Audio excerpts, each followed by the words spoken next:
President Trump is calling out the toxic empathy that contributed to the tragedy in D.C. last week, as well as the widespread Somali corruption in the state of Minnesota. Also, Tennessee, you've got a big election tomorrow. Let's look at who is vying for this seat in the 7th District of Tennessee. All right, we've got that and so much more on today's episode of Relatable. It's brought to you by our friends at Good Ranchers. Go to goodranchers.com. Use code Allie at checkout. That's goodranchers.com, code Allie.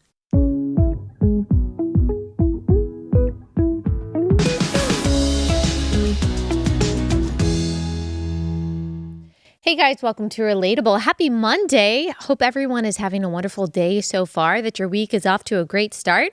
Hope you had a great Thanksgiving. We had a nice little break over in Relatable land. We did have 2 new episodes come out, but we recorded those before the holiday week. And so we got to take a good break. We're feeling rejuvenated and we have so much to talk about. As ever, God's eternal plan of redemption is going off without a hitch. I reminded you of this on Thanksgiving on Instagram and X because, gosh, the news feels dark, and we're going to get into some of that today.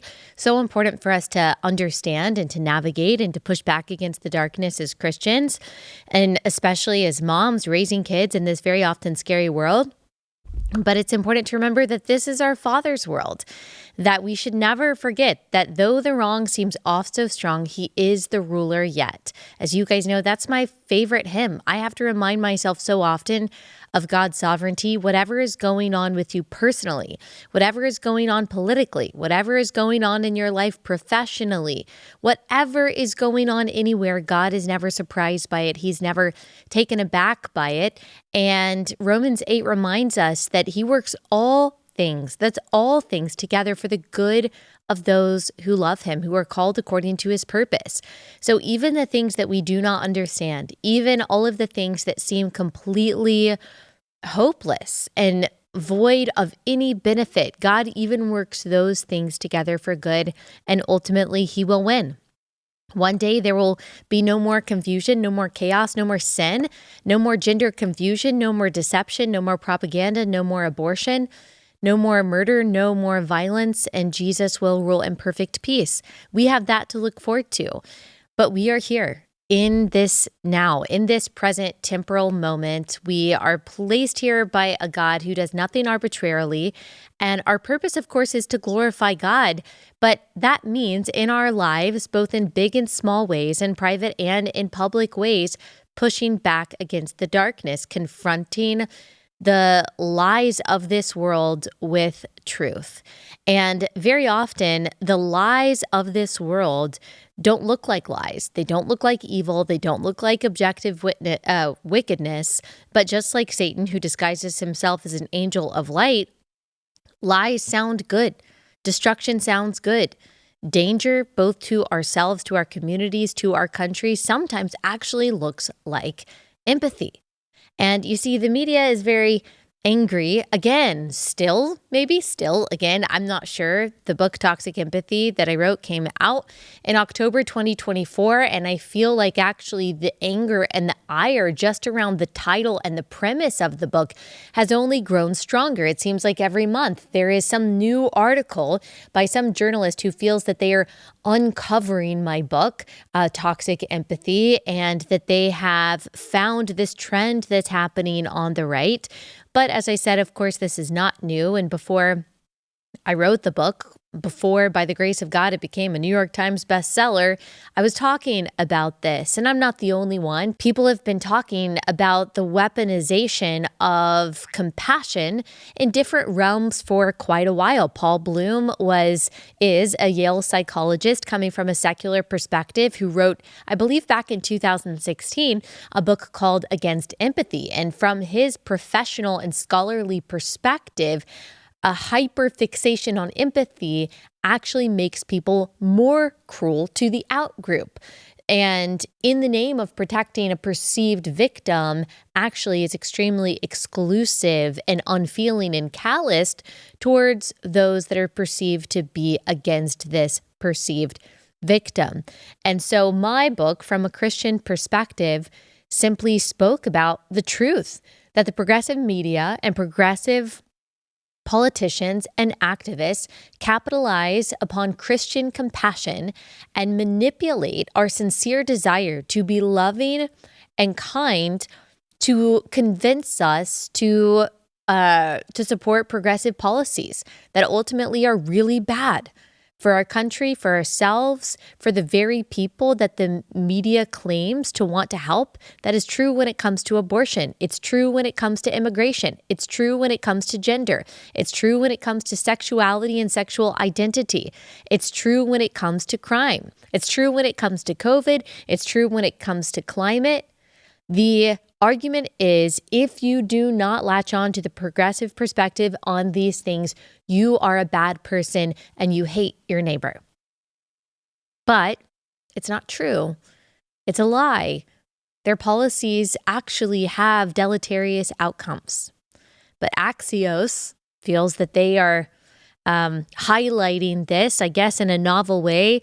There was an article that came out yesterday by a journalist named Russell Contreras.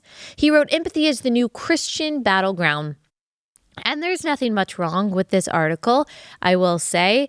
It's pretty straightforward. He talks about some other people who have been speaking about this, namely Elon Musk, who is on Joe Rogan's podcast, Pastor Joe Rigney. He also wrote a book about this subject that came out a little bit after mine. And then he quotes me. I spoke on Dr. James Dobson's Family Talk podcast in 2024, and I said, empathy hoisted up as the highest virtue, or even a virtue at all, gets us into a really big mess, which, of course, is absolutely true, because empathy is powerful. And my argument is, and has always been, that it can lead you in a good direction or it can lead you in a bad direction. It can lead you towards kindness and love, although it's not kindness and love in its own, or it can lead you to supporting stupid policies and stupid positions. It can lead you to affirming sin, it can lead you to validate lies, and it can lead you to support destructive policies. And I believe when it comes to progressive policies, that's exactly what it's done. And this article quotes some other people who have another perspective on empathy. For example, a Catholic priest, Brandon Booth, says, in the Christian tradition, to have anybody argue that a spirit of empathy is somehow a vulnerability is insane. That's actually a perfect way to put it. Putting empathy first is a vulnerability.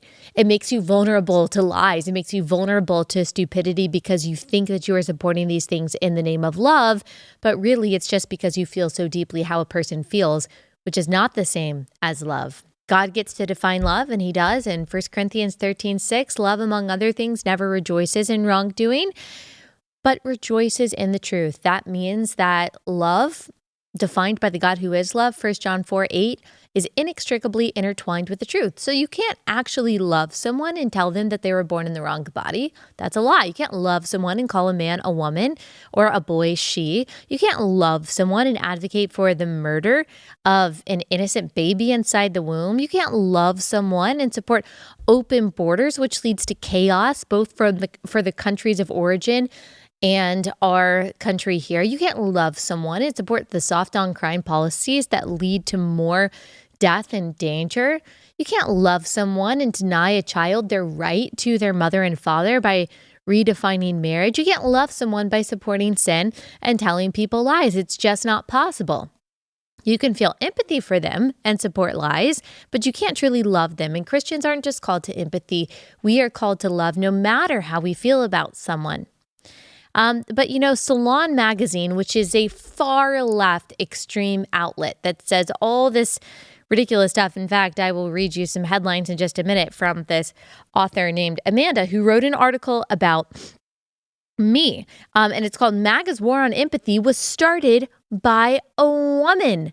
Allie Beth Stuckey weaponizes her gender to sell the idea of a cold-hearted Jesus. Okay, so she talks about how Elon Musk and Gad Saad have talked about this, what they call suicidal empathy. Elon Musk said the fundamental weakness of Western civilization is empathy. And yes, that is true, because we are fundamentally, whether we acknowledge it or not, a Christian nation. But as we've become less Christian and trying to hold on to Christian values, we've perverted them. So we've let go of this truth and love dichotomy that we are actually called to, that Jesus embodied himself, and we've taken on this like superficial form of feeling, which is empathy. I mean, it's the same thing. Like, we want to hold on to the generosity that Christians are called to, but we don't want to do the hard thing of actually voluntarily emptying out our pockets. And so we support a welfare state, and we call that Christian love. But again, that's just a perversion of Christian love. And it's the same thing with toxic empathy. But this woman is especially mad that I am a woman talking about this. She says, fundamentalist Christian influencer. I would love for all of these people to define their terms. What is fundamentalist? What does that mean? Allie Stuckey doesn't see empathy as a failure of evolution, because I guess Gad Sad and others do. As a creationist who denies the scientific reality of prehistoric dinosaurs. Now, Amanda, would a girl who denies the existence of prehistoric dinosaurs have a daddy long neck right there? Does that sound like me, Amanda? And a stegosaurus right there. And a triceratops, also known as baby bop, right there. Amanda, seriously, you've gotten this wrong. Dinosaurs they're our mascot here at Relatable because we believe in them so much. I believe in them more than I believe in Santa Claus saying ho, ho, ho. I believe in dinosaurs because everyone knows that when you see a bone in the ground, you just know that a pterodactyl sounds like rah! You can just tell. You just know it. You can see it. That's just how it works.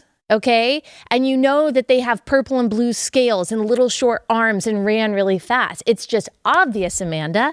Why would anyone question that? But just for some homework, you should look up the skeleton of a hippo or a monkey or a chicken. And you should just tell me what you think that looks like. But I don't know why you would even say this. We have never, ever, ever denied the scientific reality of prehistoric dinosaurs. I love them so much because I know that they all looked like Barney. Okay, we've got more to get into, Amanda, in just a second. And we've got so much else to talk about today when it comes to toxic empathy. But I found this hit piece in my lap this morning and I had to talk about it. Let me pause. Tell you about our first sponsor for the day, and that is, of course, We Heart Nutrition. I love We Heart Nutrition. It gives me the energy to talk about dinosaurs because I've got my immunity supplement that I've been taking that I think has kept my cold at bay for a long time. This cold has been trying to get my immune system down, but this immunity vitamin that's filled with C and D, vitamin C and D and zinc and selenium and so many other good things has really helped me stay healthy and hopefully will through this holiday season. I've also started taking their probiotic, which has been amazing. I think it's made me feel really good, just helps with digestion and things like that. And of course, I continue to take their prenatals and their omega-3s and their iron supplements, magnesium. It's all so good. It helps me feeling and looking my best with my hair and my nails growing at extraordinary rates. So make sure that you get your supplements from We Heart Nutrition. They're an amazing Christian family-owned company that we love so much. Go to weheartnutrition.com, use code Allie. You'll get 20% off your order. That's weheartnutrition.com, code Allie.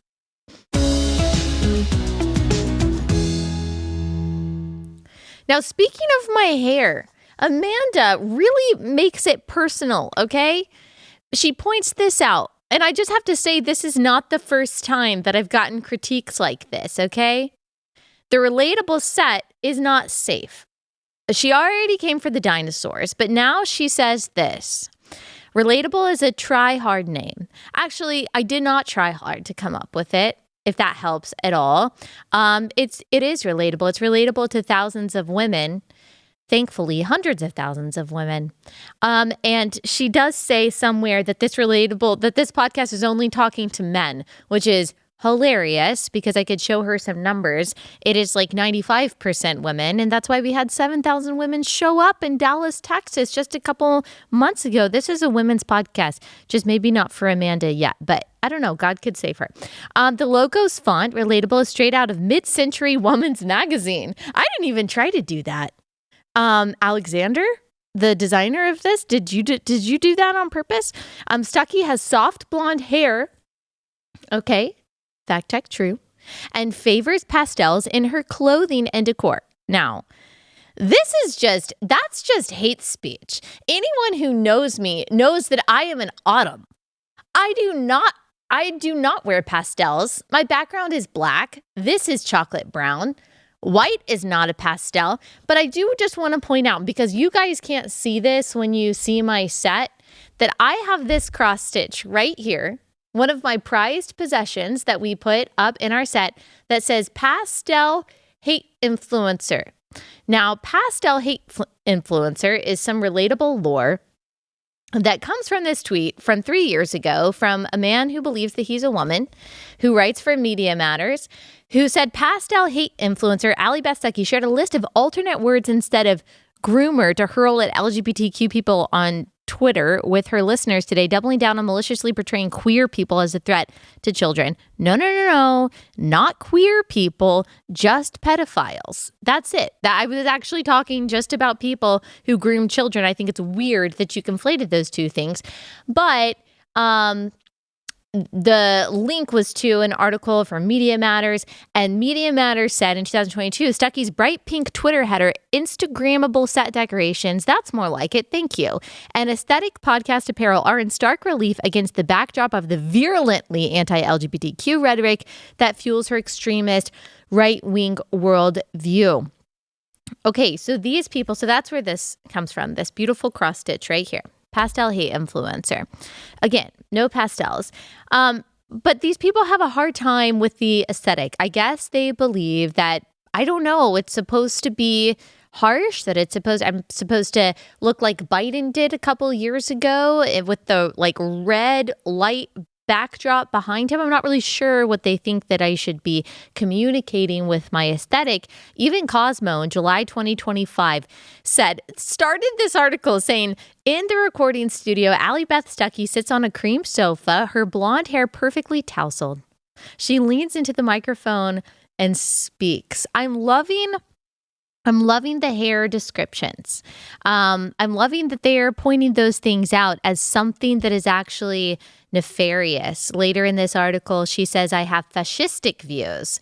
Somehow believing in free speech, believing that you shouldn't die for preaching the gospel or saying things that are true, the way that my friend Charlie Kirk did, like believing that people should have freedom of religious expression, believing that men can't be women, believing that women shouldn't be slaughtered inside the womb, believing that parents have a right to raise and protect their child and that the child doesn't belong to the school or to the state. I guess those are fascistic beliefs, but I'm sure that this woman, Amanda, is a bastion of liberty and courage. And I took a screenshot of some of the other articles that she's written.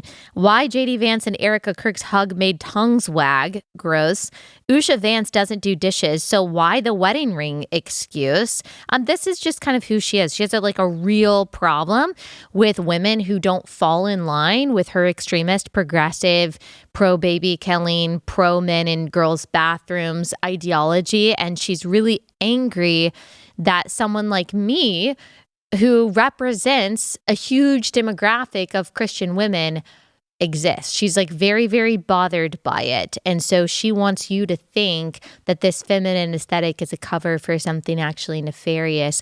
And I hate to break it to her and all of these people that have such a hard time with this, but it's just genuine.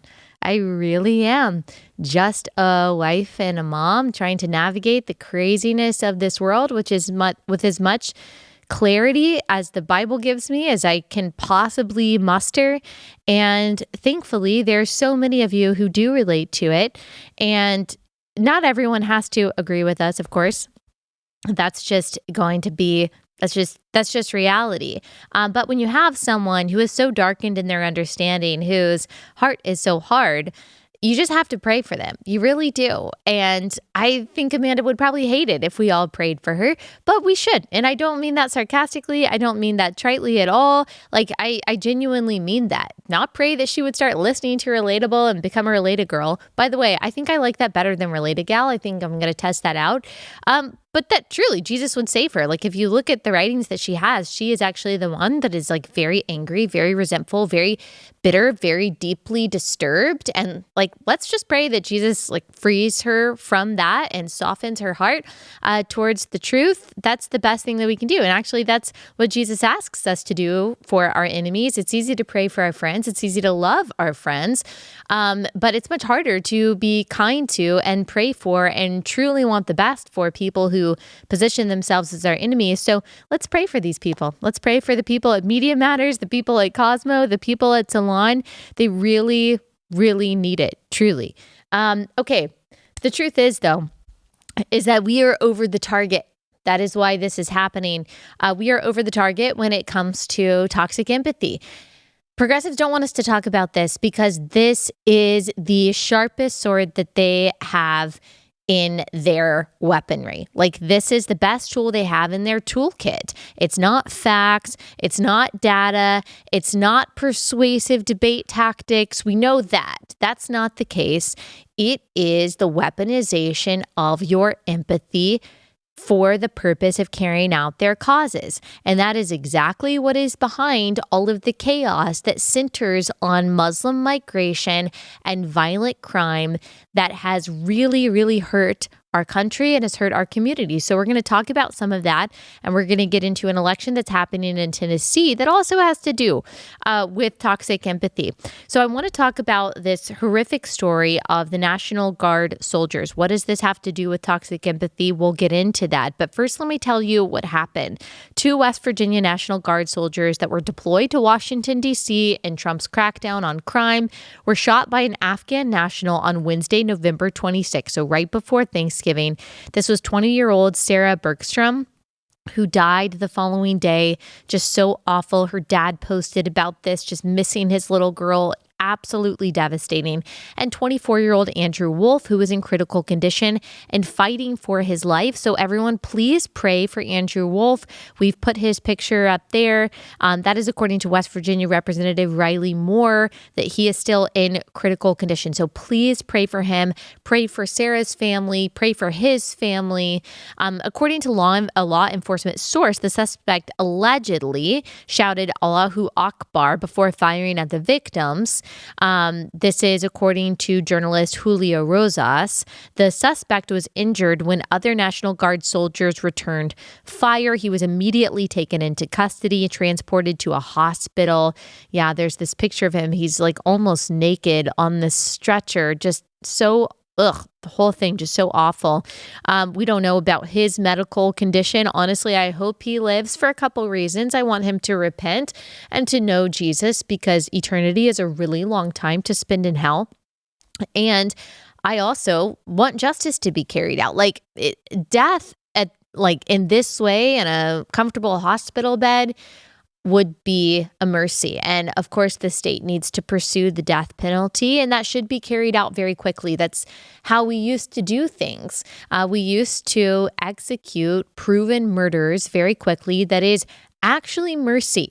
And that is actually justice. The only reason that the death penalty, quote unquote, doesn't work in deterring crime, which I don't even know necessarily if that's true, is because we don't do it quickly enough. We do it way too arbitrarily. There's no confidence that any killer has that they are going to be executed. They're probably going to get a climate-controlled cell with 3 square meals and exercise and hobbies for the next 50 years. And so it's just not worth it for them to not carry out the murder that they want to carry out. We need to make the cost of murdering someone really high. Duh. I shouldn't have to be arguing for that on a podcast.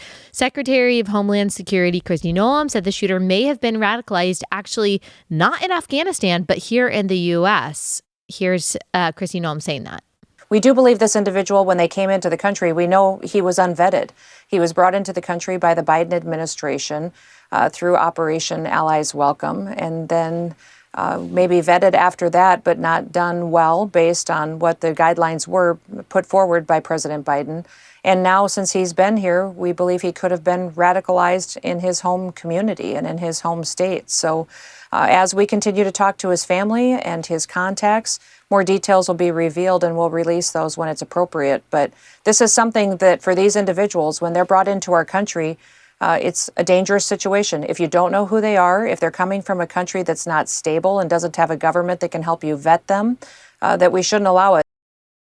So let's talk about why the shooter is here in the first place. How did this person, who is not a citizen, who is from Afghanistan, a military-aged male who obviously has very extremist beliefs and violent tendencies, why is he here in our nation's capital? Well, we got to go back all the way to 2021 when Joe Biden was president to understand that. Let me pause before we get into that and tell you about my next sponsor for the day. It is Good Ranchers. Good Ranchers is exactly what you need for this holiday season. We want to make sure that we are making it a good end of year for American farmers and ranchers.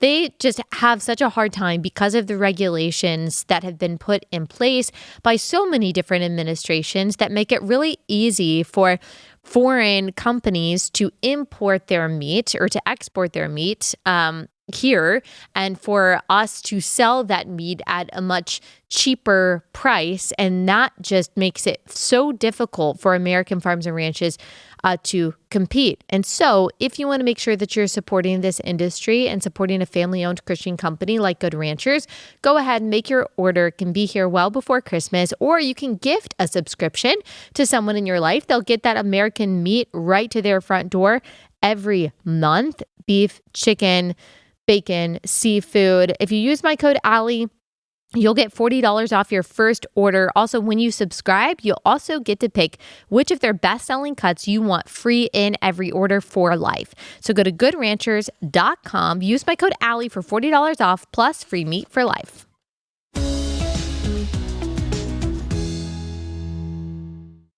It's hard to pinpoint the worst point in Joe Biden's I almost said pregnancy. That would be something.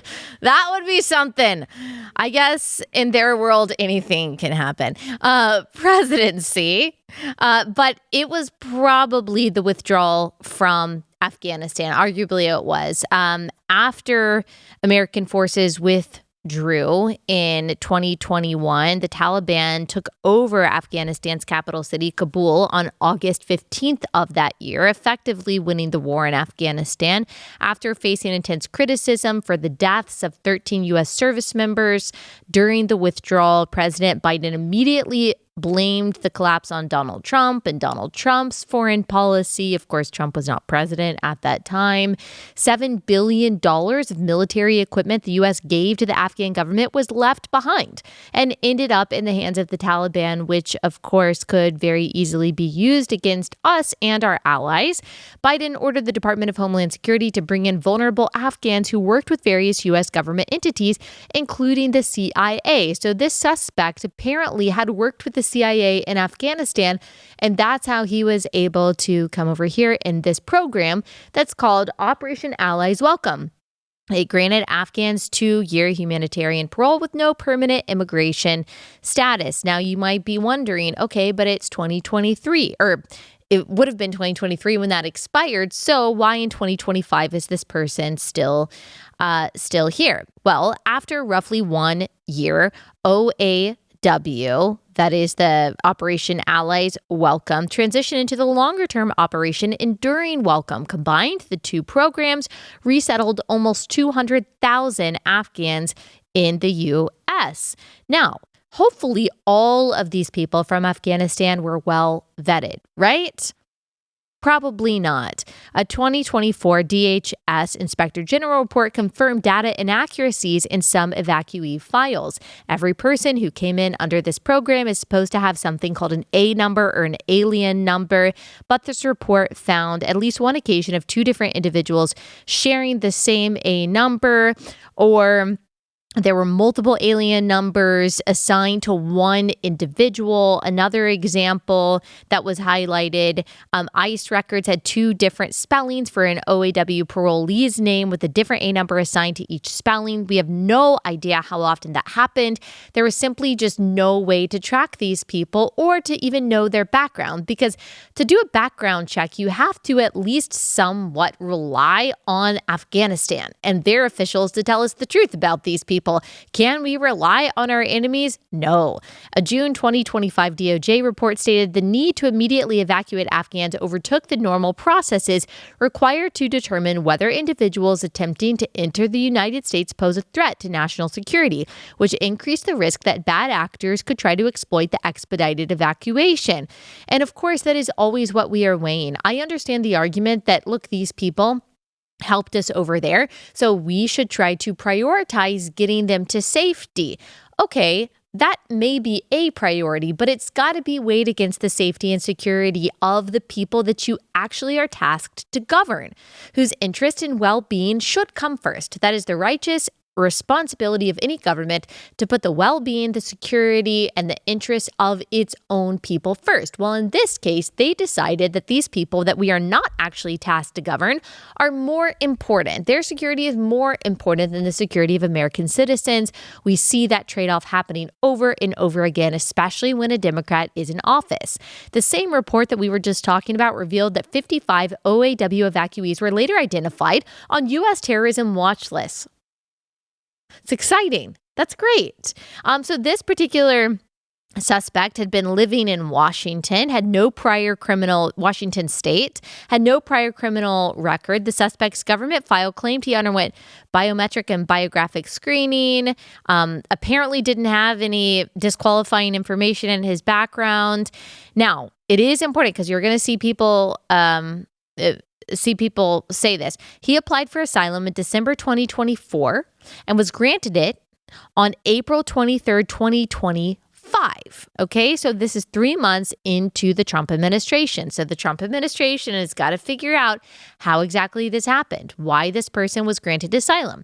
Now, if it's true that he didn't have anything in his background and he was trying to go through legal means, that's not necessarily nefarious that he was granted asylum. People do have the legal ability to do that, and that's fine.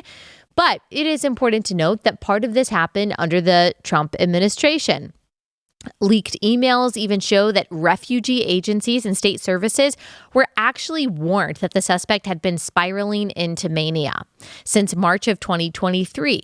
But no effective action was taken before the attack. This is according to the New York Post. Now, why did the people in the Trump administration, or the people who are responsible for this, they may not have been hired by Trump at all, of granting him asylum? Like, why did they not know that a neighbor had repeatedly contacted the U.S. Committee for Refugees and Immigrants, USCRI, claiming that the suspect had become not functional as a person, a father or provider, that he had been abandoning his family, that his children were seemingly abandoned, that he would take the car and just abandon everyone for days and weeks on end.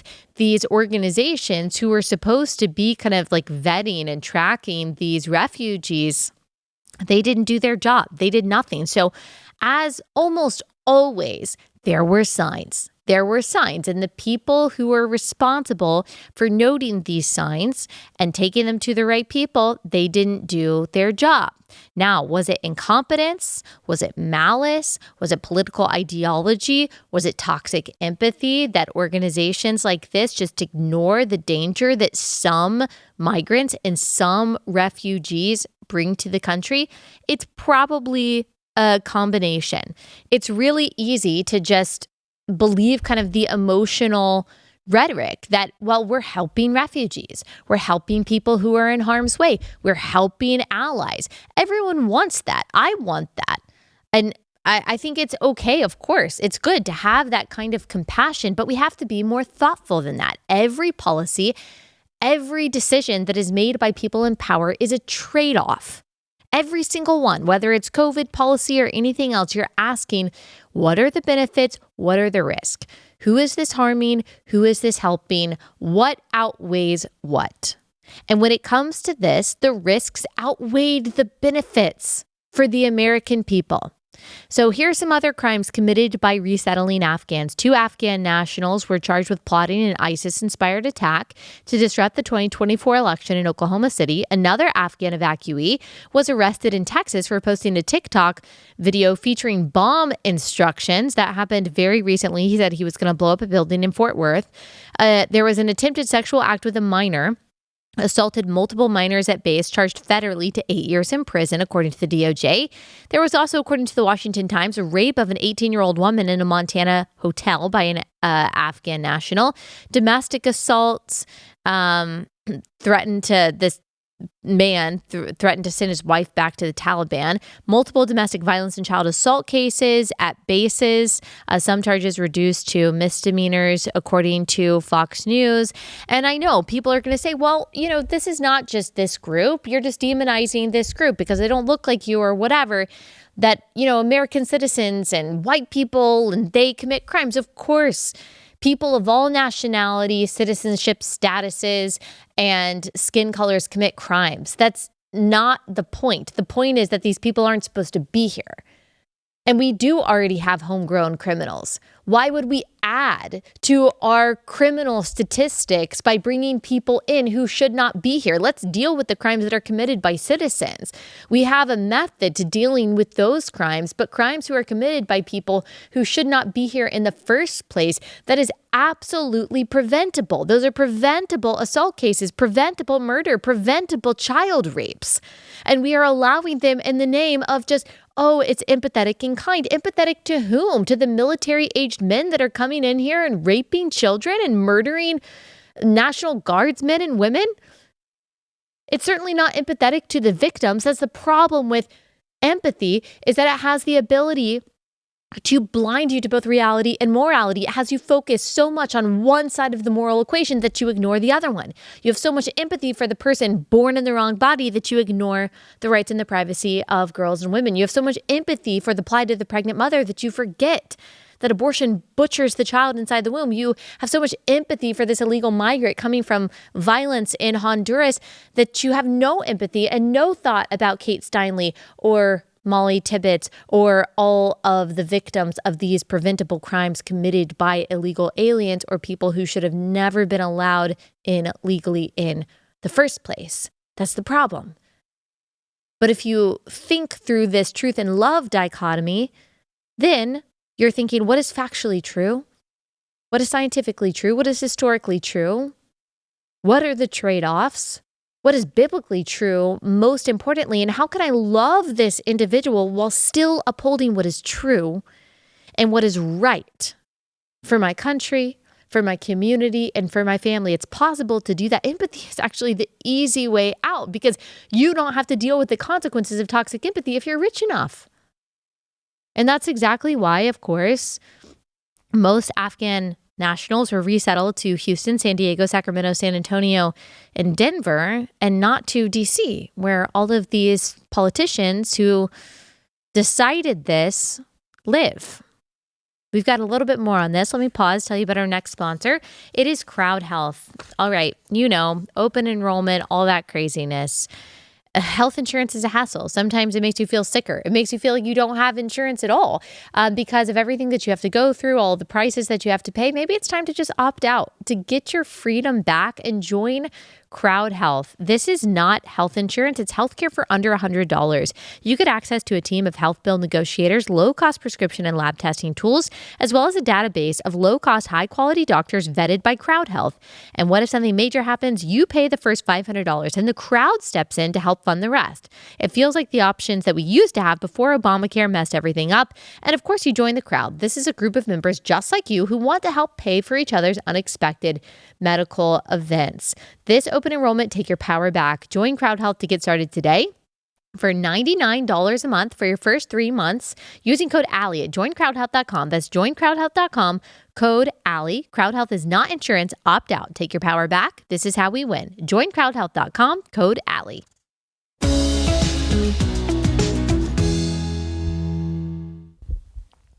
White House border czar Tom Homan predicted on yesterday, that most third world migrants will be deported because there's no way to properly vet them. Here's what he said. Shot one.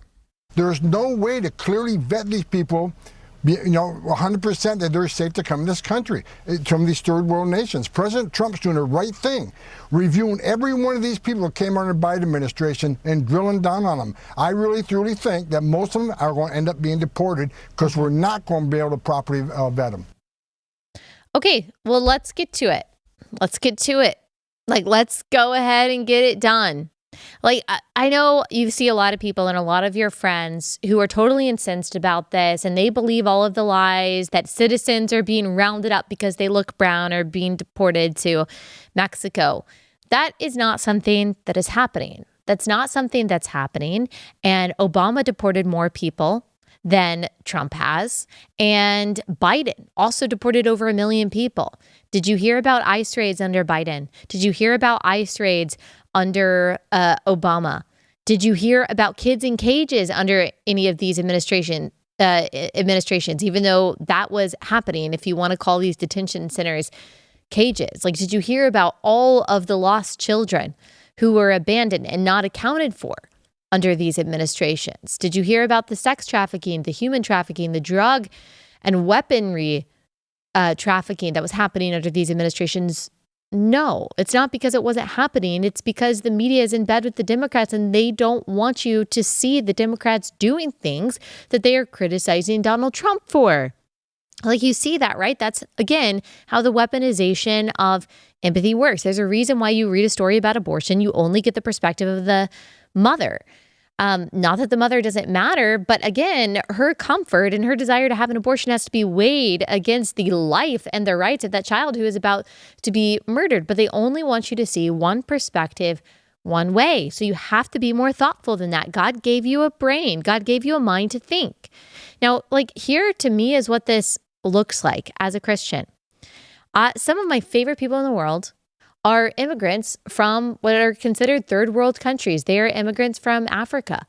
They are hardworking people who have rejected DEI, who have rejected the welfare state, who have rejected every single opportunity to join this like complaint-driven coalition who is constantly seeing the system as out to get them. And they have raised 3 kids. They became citizens in 2020, raised 3 beautiful, responsible, hardworking children. They are hardworking themselves. Anyone would be incredibly blessed to be these people's neighbors and their fellow church members. They are incredible people. Like, I would rather live next to them than some Portland Antifa lib or even some toxic empathy, like liberal wine mom from Buckhead any day of the week.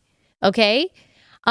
We can acknowledge that. We can acknowledge that we shouldn't paint a broad brush, that we shouldn't generalize, that we shouldn't say everyone from one country is like this, or all immigrants, or all refugees. Like, we shouldn't do that. Like, we should love people and see people as individuals while also saying, but in principle and statistically and in general, it is better for the well-being and security of our country if all refugees and all asylum seekers and all migrants are extremely well vetted, and that it makes sense, at least for a period of time, to say, you know, some immigrants from some places are just not getting in.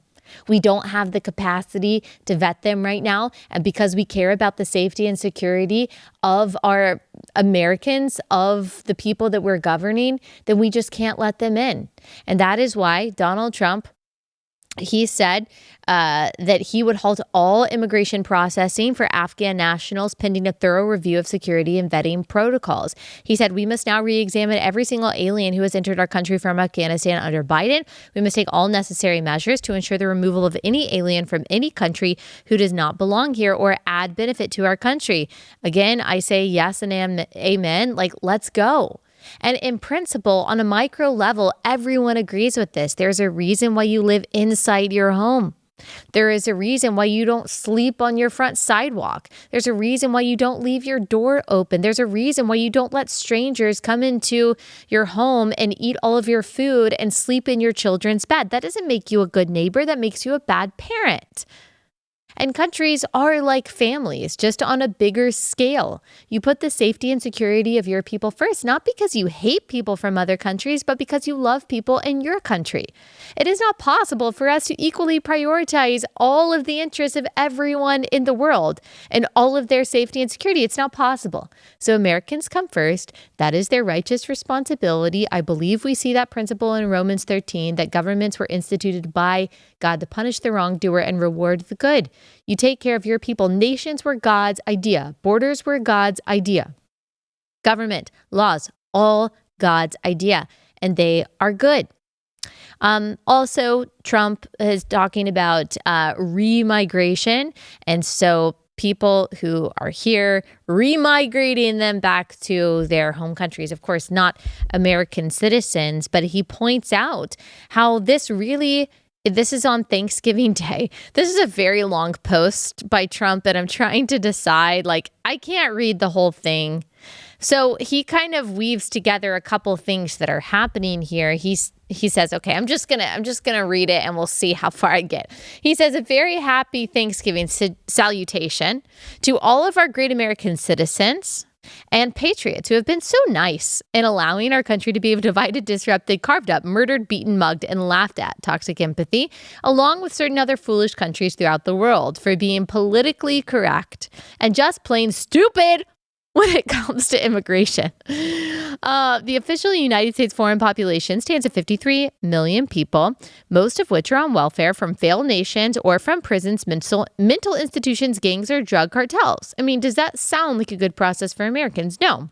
They and their children are supported through massive payments from patriotic American citizens who, because of their beautiful hearts, do not want to openly complain or cause trouble in any way, shape, or form. They put up with what has happened to our country, but it's eating them alive to do so. A migrant earning $30,000 with a green card will get roughly $50,000 in yearly benefits for their family. The real migrant population is much higher. This refugee burden is the leading cause of social dysfunction in America, something that did not exist after World War II. As an example, hundreds of thousands of refugees from Somalia are completely taking over the once great state of Minnesota. Somalian gangs are roving the streets looking for prey as our wonderful people stay locked in their apartments and houses, hoping against hope that they will be left alone. Okay. So then he uses, which I know the world, it has mixed feelings about the R word. And I will not say it, but he calls Governor of Minnesota, Tim Walz, mentally incompetent, which, okay, you can quibble about the use of the word. Let's focus on the main point. He said that Tim Walz does nothing either through fear, incompetence, or both, while the worst congresswoman in our country, Ilhan Omar, always wrapped in her swaddling hijab, and who probably came into the USA illegally, and that you are not allowed to marry your brother, does nothing but hatefully complain about our country and how badly she is treated. Okay, so that is all true. Sleepy Joe Biden. He said only reverse migration can fully cure this situation. Other than that, happy Thanksgiving. Other than that, happy Thanksgiving to all, except those that hate, steal, murder, and destroy everything that America stands for. You won't be here for long. Okay, I love it. Let's go. People, again, who agree with Donald Trump in my DMs, why does he have to post this on Thanksgiving? Why does he have to say this? Why does he have to say it like this? I'm over caring about that. I just don't care. This is just such a bigger issue. Okay, this is a much bigger issue because what is happening in Minnesota is absolutely awful. And it does go to show again that our empathy that is extracting our tax dollars from us to support not only migration, but to support these good causes and these programs, that it's actually working against us, that our empathy is allowing us to be stolen from and for children to be stolen from. And that's really bad. So let's take a brief look at what's happening in Minnesota, and then we'll close out by talking about what's going on in Tennessee. Let me go ahead and pause, tell you about our next sponsor for the day.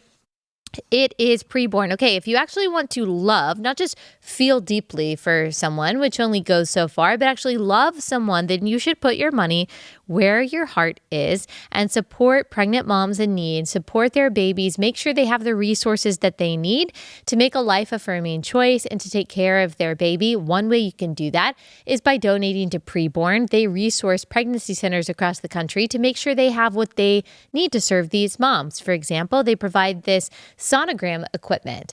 When a woman sees and hears that baby inside the womb, she realizes that the abortion providers have been lying to her. This is not just a clump of cells. This is not just pregnancy tissue. This is a human being with a beating heart made in God's image. She is so much more likely to choose life when she can see that baby. But this pregnancy equipment, the sonogram equipment, it costs money.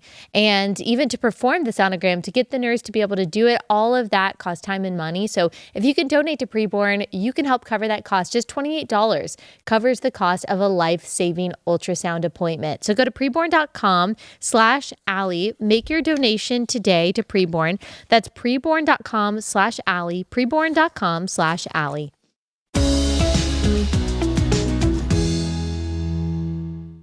My Blaze colleague, Chris Rufo, has done a lot of great work when it comes to the corruption in the state of Minnesota through Somali nonprofits. So this is according to Blaze Media and City Journal.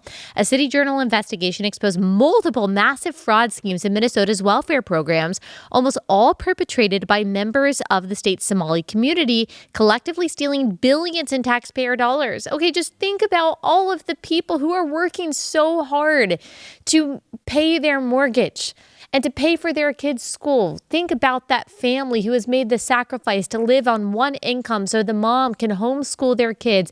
The dad is working late. He's working hard. He's paying the government because he doesn't want to go to jail. How is that money being used? Is it being used to fix the pothole in his road? Is it being used to make sure that the education system for his neighbor's kids is performing well? No. It's being stolen from him, and it is being funneled through these groups for the enrichment of these groups who hate America, who hate the Constitution, and who seek dominance. That is just true. That's not an exaggeration.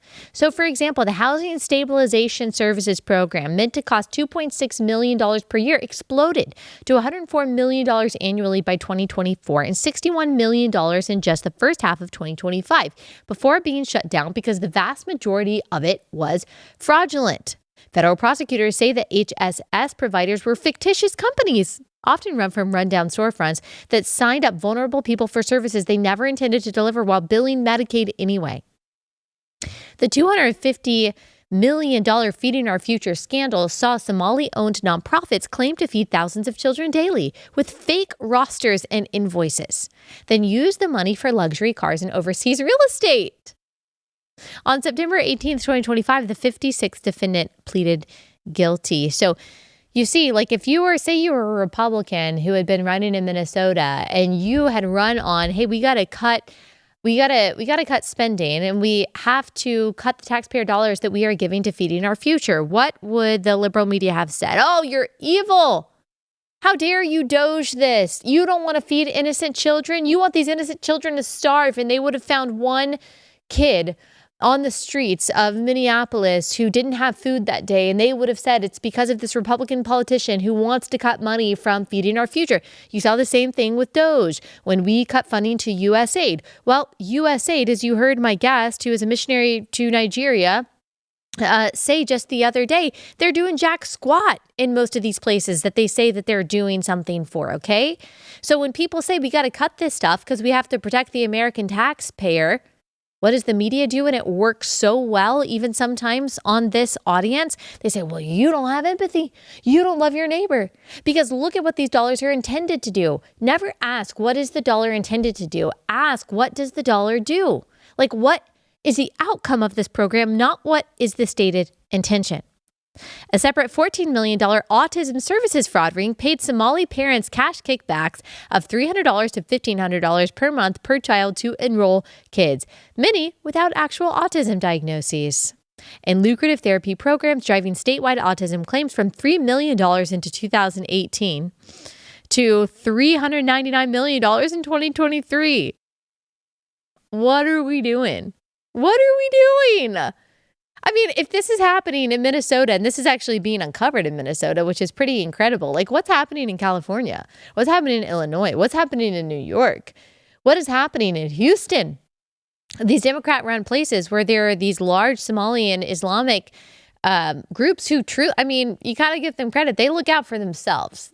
They're going to put themselves first. They're looking out for Somalia. They're looking out for Afghanistan. They're looking out for Islam. They're looking out for their people, and they're going to get theirs. And, a lot of people see this as reparations for colonialism. That's how crazy it is. I mean, that's how much truly America hates itself. And it's sad. And I don't stand for it because I don't hate this country. I love this country, and I want it to be a good country for my kids and grandkids. U.S. Attorney Joe Thompson described the scandals as schemes stacked upon schemes. It takes his breath away. At least 28 major fraud scandals have erupted in Minnesota since Governor Tim Walz took office in 2019. And if he ran right now, every Democrat in the state of Minnesota would vote for him. I mean, we already had someone in the state of Virginia win after texts were leaked that said that he wanted to kill his opponent's children. So I don't think that fraud is the moral limit that the current Democrat Party has. Billions in stolen welfare have been sent as remittances from Minnesota to Somalia. Somalia first. Somalia first. See, it's crazy how other countries are allowed to put their country first, and that's totally fine. But when America does it, or when Britain does it, or when Italy does it, it's bigotry and it's wrong. But the important thing is that not that people see this fraud, not that people are worried about their hard-earned dollars, not that people are worried about corruption. The important thing is that we're not mean to the people who are committing this fraud. Satu. Do you take responsibility for failing to stop this fraud in your state? Well, certainly I take responsibility for putting people in jail. Governors don't get to just talk theoretically. We have to solve problems. And I will note, it's not just Somalis. Minnesota is a generous state. Minnesota is a prosperous state, a well-run state. We're AAA bond rated, but that attracts criminals. Those people are going to jail. We're doing everything we can. But to demonize an entire community on the actions of a few, it's lazy. It's not a few. It's not a few. He emphasized later that it's also just important that we have diversity. Diversity is not a strength in and of itself. It actually is much closer to a detriment than it is a strength. It can be a strength if you are unified by something much deeper than skin color and nationality. If you're unified by a creed, if you're unified by the gospel, then having different perspectives and different backgrounds can actually be a benefit. But if you only have diversity, if that's the only commonality that you have, then no, that leads to a frayed social contract. That leads to chaos. There's no cohesion there. You don't trust your neighbor. That's how the world has functioned for all of time. We're not different or new or better than people throughout history. You have to have something very real in common. And if it's not going to be culture, if it's not going to be patriotism in your nationality, it's got to be something deeper like religion. When you have nothing, then it just doesn't work. And before we close out that section, I just want to remind you of the book of Nehemiah. The book of Nehemiah is so good at explaining the wisdom, the prudence of borders and protecting the city that you love. Nehemiah 2:17 through 20. Then I said to them, you see the trouble we are in, how Jerusalem lies in ruins with its gates burned. Come, let us build the wall of Jerusalem, that we may no longer suffer derision. So when you don't have a border, when you don't have a protection, people deride you. They take advantage of you. And I told them of the hand of my God that had been upon me for good, and also of the words that the king had spoken to me. And they said, let us rise up and build. So they strengthened their hands for the good work. But the Sanballat, the Horonite, and Tobiah, the Ammonite servant, and Geshem, the Arab, heard it. They jeered at us and despised us and said, what is this thing you are doing? Are you rebelling against the king? Then I replied to them, the God of heaven will make us prosper, and we, his servants, will arise and build, but you have no portion or claim in Jerusalem. And you should really read the entire book. It's very short, but it shows how God actually uses borders to protect his people, how it's just wise. It's good governance. And when you don't have that, then you are like a man without self-control. That's what the book of Proverbs tells us. We are vulnerable to all kinds of dangers. All right. I just want to give one example of this toxic empathy that has been recirculating on X that is so important for us to understand, like, what is behind all of this, the money that's behind all of this, the power that's behind these kinds of programs and policies that are just leading to so much destruction. I saw that my interview with Nicole Shanahan that we recorded back in March, that this clip was circulating online. And I don't even think most people who were commenting on it knew that it was from my show. So I don't really know what started all of this, but she talked about to me this tech wife mafia that happens in Silicon Valley. All of these wives of these tech entrepreneurs, very wealthy, how because of their toxic empathy, and she cites my book in it, and how it helped her like understand where this mentality is coming from, how they are funding all these progressive causes because of that. Here's top 5.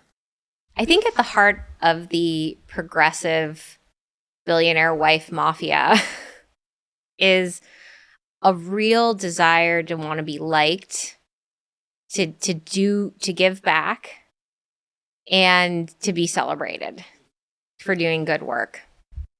I think that describes probably a lot of the friends that you have that are progressive. Here she is explaining this a little more. So 6. I don't think that the wives necessarily are bad people, but I think that their worlds are so small and they actually have no idea how small those worlds are because they can't break free of it. Mm-hmm. And they feel this need to contribute to these causes that are within that very small sphere of influence. Mm-hmm. And that's their only like litmus test of like, am I valuable or am I not valuable? And she's absolutely right. And you can look all of this up. But Melinda French Gates, $1 billion pledged for women's rights that includes access to abortion. Mackenzie Scott, lots of donations to Planned Parenthood and to other abortion organizations. Lauren Powell Jobs, $400 million to mass migration causes. Also, Mackenzie Scott doing the same thing. These causes represent 80% of collective giving from these donors per reports from last year. And so, like, all of this, it's really not the guys in Silicon Valley, I think, that are driving a lot of these progressive causes. I think it's the women that they're either married to or got a lot of money in a divorce supporting these progressive causes. And Nicole Shanahan also talks about, because she was married to the co-founder of Google, how when she was progressive, like, she did this too. And she truly believed that these like social justice reformed programs and organizations that she was donating to, that they were doing good. But of course, you realize that they're advocating for soft on crime policies that end up destroying people's lives. So toxic empathy is something that happens at the very top. It is something that can destroy people's lives, their families, communities, our entire country.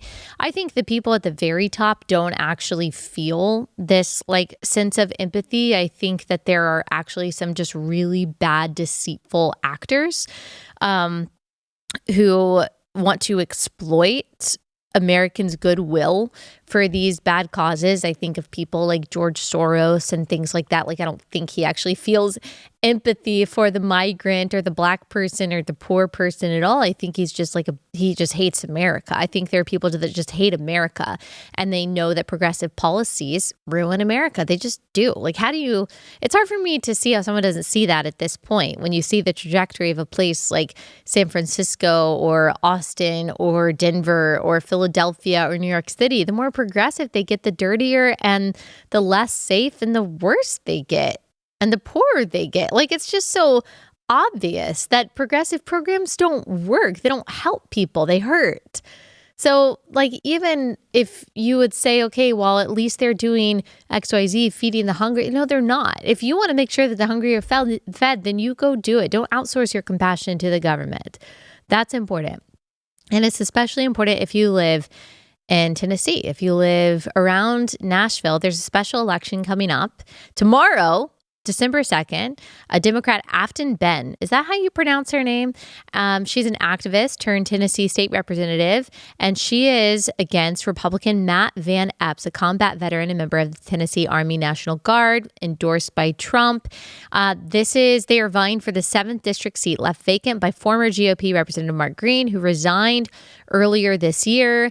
A lot of people feel confident. Trump won the deep red district by 22 points in 2024, but this covers part of Nashville, and Nashville, as people who live there know, has become a lot more progressive. You know, like so many other states, like Georgia or like Texas, it is very largely conservative. But then when you get into places like Knoxville or Nashville, where universities are, where it's just a little bit more urban, you have a lot of Democrats. Plus, you have a lot of migration to Tennessee from people who are fed up by California's policies or the policies of another Democrat state. They want to enjoy the freedom that they get in a conservative state while continuing to vote Democrat for social reasons. They don't make the connection. I think that's the definition of insanity. So it is possible that she wins. So that's why I want to talk about this, because if you live in Tennessee, and I know a lot of you do, don't forget to vote. You can early vote if you're listening to this and the polls are still open today.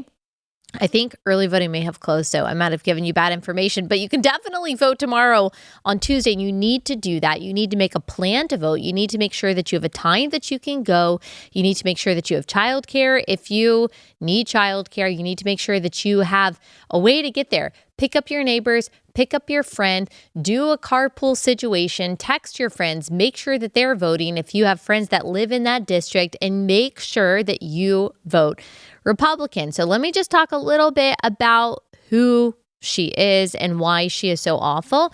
But before we do that, let me tell you about our last sponsor for the day. It's Fellowship Home Loans. There's a standoff right now between the Trump camp and the Federal Reserve. Trump is pushing hard to bring interest rates down, get the economy moving, but Jerome Powell is holding firm for now. Rates could drop at any moment. When they do, people who are smart and prepared will move fast. That's why now is the time to talk to my friends at Fellowship Home Loans. Mike and Brian and their team will help you run the numbers, look at the full picture, ask the honest question: what is it going to take to get you into the home your family needs right now? Even if the rates aren't ideal today, if the right home is in front of you, don't miss it. There's a saying we love: marry the home, date the rate. You can always refinance later. If you own a home, cash is tight, a smart refinance could free up funds for your family or your future. Start with a free consultation at fellowshiphomeloans.com/Allie. You'll even get a $500 credit at closing. Terms apply. See site for details. Fellowship Home Loans, mortgage lending by The Book, Nationwide Mortgage Bankers, DBA Fellowship Home Loans, Equal Housing Lender, NMLS number 819382.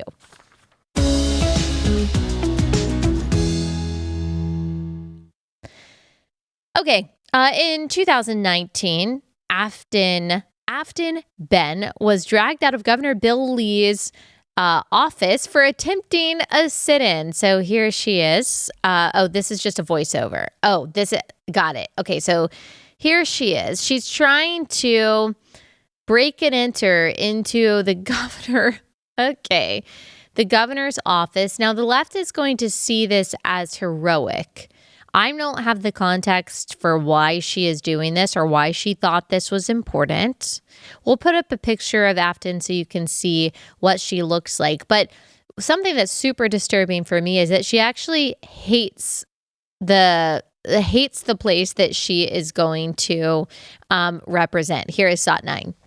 I've been heavily involved with the Nashville mayoral race because I hate the city. I hate the bachelorettes. I hate the pedal taverns. I hate country music. I hate all of the things that make Nashville apparently an it city to the rest of the country, but I hate it. Yeah, I'm that girl at the airport that all these bachelorettes are giddy walking out in their two-toned colored Pantone pink shirts, and they walk out and they're like, oh my God, Nashville is so bad. They're so loud.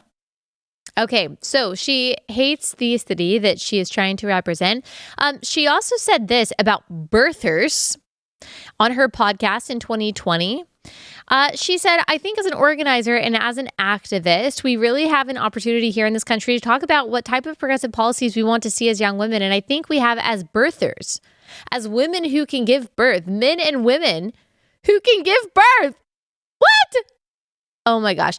Okay. She also called this podcast the plurality of pro-life. So I guess she believes that it's pro-life to say that men and women can give birth. I'm sorry, but if you believe that, you're a crazy person and you should not have any power at all. She also believes in having a trans Bill of Rights. She says that her partner has a, quote, transgender son. Here's Hot 7. Every legislative session, I promised to carry a trans Bill of Rights so that we could push back against the far-right narrative that is being emanated by Matt Walsh and the Daily Wire, who have set up their home in Nashville. And I promised to do that. I promised to fight for our trans community. Matt Walsh with an honorable mention there. December of 2024, Ben sponsored not Ben Shapiro, since I just talked about Matt Walsh, Aftyn Behn sponsored the Reproductive Freedom Act, which guaranteed every person a right to make decisions about reproductive health care. So, of course, that includes abortion. She would love abortion through all 9 months. In November of 2025, she was asked by an MSNBC reporter whether she would stand by now deleted tweets from 2020 condemning the police, calling them for them to be defunded, and celebrating the burning down of a police station. Okay, here's what she had to say. Sod 8. In 2020, you made some tweets that have since been deleted that were very critical of police. You said in those since deleted tweets that the Metropolitan Nashville Police Department should be dissolved. Another cheered on a teachers union saying that defund the police should be a requirement for schools reopening. And another saying good morning, especially to the 54% of Americans that believe burning down a police station is justified. 2020 was obviously a very fraught year. Do you still stand by those comments? And if not, is there anything you want to clarify? I'm not going to engage in cable news talking points. What? They were your own quotes. That's horrible. So horrifying to believe that arson and violence is okay. For what? So punishing innocent people for what someone else allegedly did in the state of Minnesota is apparently justice. She's just not a good person. She's not the kind of person that you want to represent. And look, our majority as Republicans in the House of Representatives, what she's running for, is getting slimmer. If she wins, it's getting slimmer. Marjorie Taylor Greene, she's resigning.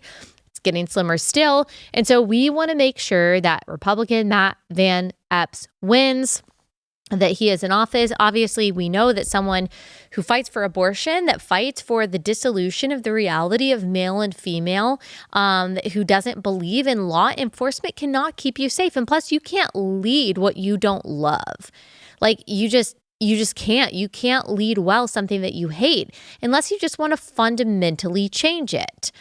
Like, there's a reason why Tennessee has become this stronghold, this refuge for conservatives, and she wants to change that. Democrats want to make sure that there's nowhere that you can hide, nowhere that you can go to be free.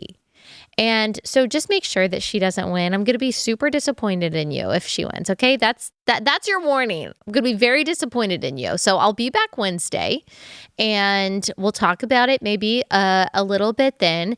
And if you don't go vote, you're in trouble and you're in timeout. And that's all I have to say. We'll be back here on Wednesday with more.